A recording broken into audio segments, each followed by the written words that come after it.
to some breaking news out of the NFL this morning. Richard Sherman says he signed with the defending champion Tampa Bay Buccaneers.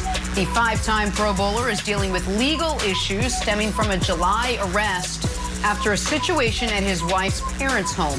Sherman has pled not guilty to 5 charges stemming from the incident. The NFL has yet to make any announcement regarding possible punishment or suspension. Nick, I'll start with you. What do you make of all this? All right, so I want to start with the obvious off-the-field stuff. Listen, none of us should be defined by our worst moment. I truly and vehemently believe that. However, when your worst moment is one of your most recent moments, a very public moment, a caught on video and I think pretty scary moment, we have to acknowledge it. And I understand innocent until proven guilty. I believe that deep in my bones. Also, I saw the video. So I know what happened, at least in that snapshot of time, and it's not good. Now, does that mean Richard Sherman's career should be over? I do not believe that. I do believe, because one of those charges is DUI, that if he is found guilty of the DUI, he will be suspended eventually. The NFL, usually it's 3 games, but they usually don't do that until that's been adjudicated. My guess is none of this gets adjudicated until after the season. So I think Richard Sherman will face some type of league penalty to go along with the justice system penalty for that ugly incident at his family's house this offseason. But that I don't think any of that is going to happen in the here and now. I think he will be available to play for the Bucs immediately. And on the field, Broussard, I think this is a signal that the Bucs are as worried about their defense as we are. Because Richard Sherman was not very good last year and got hurt, played 5 games, strained a calf. A few years prior, he popped an Achilles. Now, between the Achilles and the strained calf, he had one truly excellent season.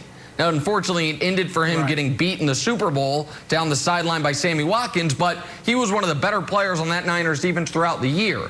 But that was an injury ago, a couple years ago, and I think this speaks to the desperation, Broussard, that the Bucs have in their secondary. It was already going to be the weakest part of their team, and it's the part of their team that they've suffered the most injuries, which is why they're calling up Richard Sherman when he was available for the whole league for the last, since the offseason, and nobody signed him. So I think this is a bit of a harbinger of how concerned the Bucs are about that part of their defense, that they're going to deal with the negative fallout, with which there will be some fair otherwise, for signing Richard Sherman, and sign an older corner who was a street free agent essentially, coming off another injury. Yeah, look, I second everything you said about Richard Sherman's conduct, that we saw in that video, of course. And we'll let the legal system and the NFL take care of that and discipline him how they see fit. All right, but on the field, yes, I mean, they got the worst pass defense in the league. There's no doubt about it. And their defense overall has only been better than a couple teams, including the Chiefs. But their defense needed help. All right, I'm not going to let the fact that nobody else really seemed that interested in Richard Sherman deter me from thinking he can come in there and help. Because nobody else wanted Antonio Brown. I don't know that anybody else wanted Rob Gronkowski, and nobody else wanted Leonard Fournette, who got cut by the worst team in the league. And getting in that environment with Tom Brady, with a chance to really win a Super Bowl, and they believed it, changed the way those guys played. You mentioned Sherman last year with the injury. The injury kept him from playing well, because the year before, he was a Pro Bowler, and as you said it, he helped the 49ers get to the Super Bowl. So I do think if Richard Sherman is available because of the legal issues and healthy, I think he's just what the doctor ordered. No, he's not going to turn back the clock and be what he was 4 years ago. But I do think he can still be a very good asset to that defense, because the young, inexperienced guys that they're playing, they can learn from Sherman too. It's not just what he brings on the field, it is what he brings between the ears too. And he can talk to those guys, teach those guys, and help them get better. So I don't think they'll, grow leaps and bounds necessarily, but I do think they'll improve to a significant degree, Nick. On the field, my biggest concern would be this. Listen, Richard Sherman's future Hall of Famer is a member of an all-decade team. Even Richard Sherman at his peak was not very fleet of foot. He was always at a speed deficit. The fact that he was able to be such an outstanding corner speaks to how good he was at the other parts of playing that position.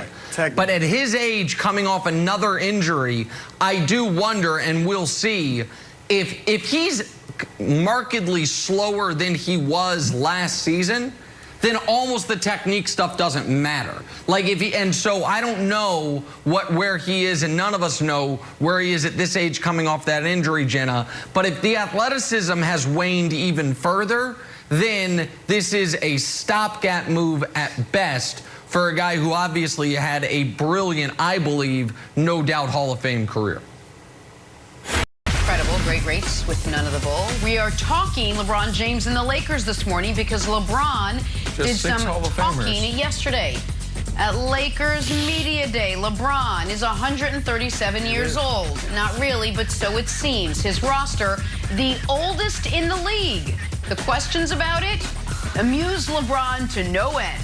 Take a listen. And then the narrative about our age, I kind of laugh at it. I actually really do laugh, and I'm not just saying that, but some of the memes and some of the jokes have been, extremely funny.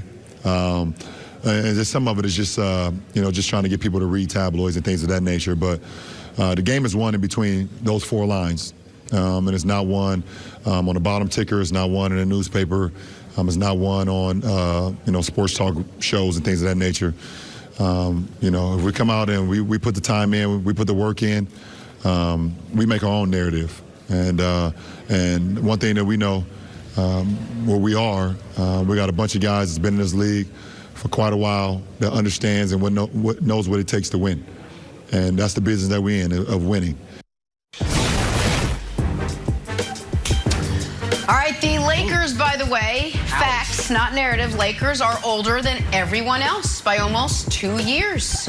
But 9 teams have won a title with an older roster than LA. Also facts. So, Broussard, is their narrative about the Lakers legit or just a talking point? Well, first, LeBron showed how old he was by referencing newspapers and tabloids. And I'm happy for it. That's great. I used to write for a newspaper. So shout out to LeBron. But look, I get why LeBron laughs at it. In his 18th year, he was a legitimate MVP candidate. He's entering his 19th year, and he is roundly believed to still be a top 5 player. Those two things have never happened ever in the history of basketball. So he's been somewhat ageless, all right? But the rest of those dudes, Nick referenced it, 6 Hall of Famers in that photo. Yeah, Dwight Howard, Carmelo, Rajon Rondo, they old. Those brothers are showing their age. And I didn't even throw in DeAndre Jordan, all right? This is not a narrative. The Lakers are, in fact, you saw it, they're 2 years older. We think the Golden State is old. And the Lakers are 2 years older than them. Even LeBron, even he is showing the effects of some age because, look, when you get older, it's not that you can't still play at a high level. It's that you have trouble playing at a high level consistently, and then injuries become a problem. And LeBron, in 2 of his last 3 years, all 3 of his years in LA, 2 of those seasons have ended with serious